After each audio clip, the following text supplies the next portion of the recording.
Australian government is planning to introduce a ban on under-16s using social media.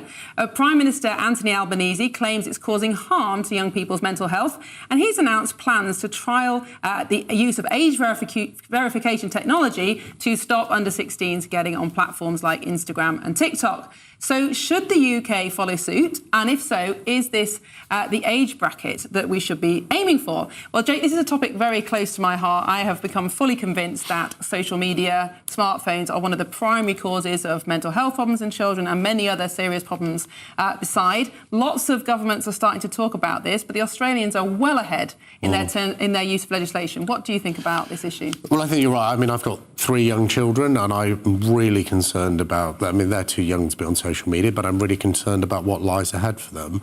I'm not sure I support what Australia's doing, not because I don't think it's a good idea to ensure that age verification is right. I'm just not sure that the age 16 is appropriate.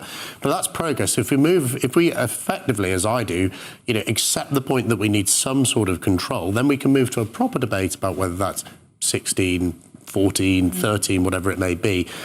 And, of course, there are age restrictions on things like Facebook. I think from memory it is 13. Yes, but it's a tick box. But it's a tick box. So all you can do is you can just knock. If you're 11 years old, you can just predate your date of birth by 2 years and you can get on. I think what Australia is proposing is interesting because it will stop young people, maybe without their parents' knowledge, short-circuiting the system because they're going to be asking for proper age verification and ID. That's definitely something we should do in the UK because it's enforced in the existing law. Query, is 16 the right age, Miriam? I completely agree with it. It's something I actually said should have been done before. And I think what is good about it is that for a long time, a lot of governments have been saying that the actual social media companies should take more responsibility, but they're not going to because it hurts their bottom line. The most voracious users are younger users. So they will pledge that, oh, I'll put the tick box in, but the kid is the one who's going to actually tick the box. So doing something like this is saying that, OK, we will put in legislation that damages your bottom line. And I think it will force the hand because they've said it's only 12 months and they will reevaluate it.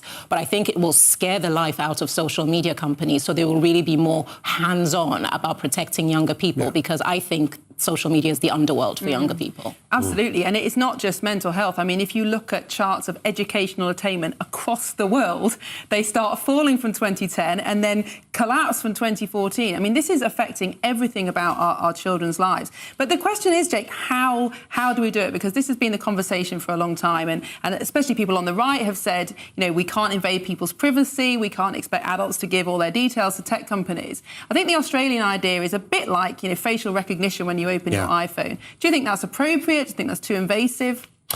Well, our children's childhood is being stolen from them by this technology. It didn't really even exist when I was growing up. In fact, it didn't exist.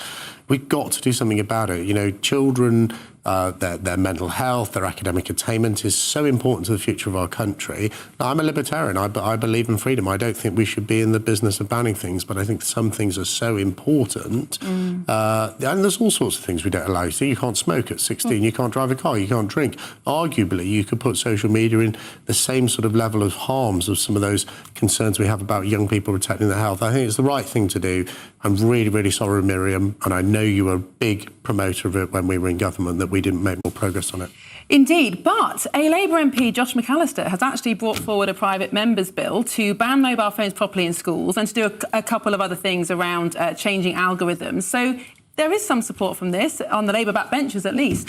I think this one is one that will reach across the aisle because it affects children and families. And a lot of parents are feeling that we're no longer having the control we have to just protect our children, because I also appreciate there are a lot of famous people who don't let their children have social media. So it is possible to do. But what they find is that when their children go out in the world, there's the pressure from others that, oh, I'm not keeping up with them. That's why I think this blanket ban is such a good thing, because it puts all children on an even playing field. Yes, absolutely. It's this kind of collective action problem. If you're the only child in the class without a phone, you really are disadvantaged. And you've seen a bit, there's this thing called the dumb phone movement, isn't there, where you basically get all the parents in a school and say, come on, let's stop our children having this. Well, let's get them a Nokia 3210 or whatever it is, which doesn't have all of these apps on, and all the parents come together and they agree to do it. It works really well till the first parent breaks. Yeah. The first day a child That's walks why you've got to into make it a law. with a smartphone, the next week all the kids have got it. And that's why actually this is the right thing to do, because I just think mums and dads and parents and carers,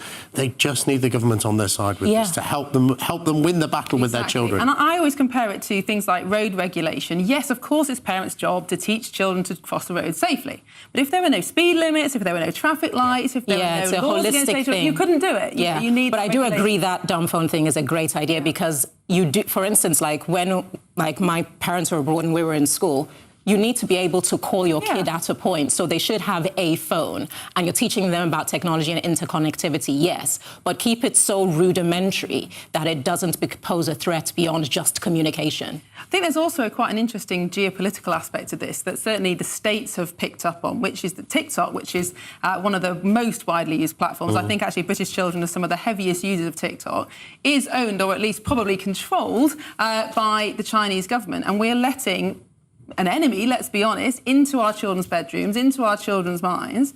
Do you think there are other risks other than just the kind of actual content that's being viewed? Well, I mean, I think there are. You're letting the Chinese government potentially into every single room of your house with the camera that they can see what you're doing. We can't, as an adult, we can't quantify that risk. I don't think anyone can. We certainly shouldn't expect young people and children to quantify that risk. And let's not forget the amount of child sexual exploitation that takes place on the internet. There's just it should be a national mission and imperative to keep our children safe. This is a very, very small step to doing that. All it's really saying is there's an existing set of rules and we're going to ensure that those are abided with. We are going to enforce those rules. It's a very low bar and I hope we'll see some movement from the British government on it. Why isn't the Labour Party at the top interested in this issue? I remember when Labour were in opposition, they said they weren't interested in banning phones or social media for under 16. Actually, when I asked a question in Prime Minister's Questions last July, the Labour benches laughed at me. Why isn't this an issue yet for Labour? I think it's a mixture of things. One, it's like I always say, follow the money. Because when you alienate tech companies, you're in big trouble with donors. Two, popularity votes. When you turn under 16s against you, they are the voices of social media. They will turn public sentiment. The rhetoric around the Labour Party will be profoundly negative and the algorithms will kick in. Yeah. So when you're thinking, if an advisor is going to the leader of the Labour Party, they think, OK, yeah, it's a great idea, but don't do this now. It will destroy us. Yeah. Now, I should say, of course, that the owners of TikTok absolutely deny Chinese government involvement. This is something that the US is investigating. But, of course, they do deny absolutely that the Chinese do control their app. But we do have a couple of views from you. Problem with limiting social media, says Mark, is that those will be effective. Have parents and guardians that will just create an account on their behalf. That is a problem. That's why we need the right tech in place. So thank you so much for all your views. Time for one more. Grumpy Grandad says, there's no doubt the internet harmed kids, but how do you enforce it? Tick box is useless and kids will get around age verification. Well, I think the Australian government are going to find that out for us. So I'll be very interested to see how they manage to get on. So thank you so much for joining our show. Thanks for getting in touch. That's all from me. Goodbye. See you soon.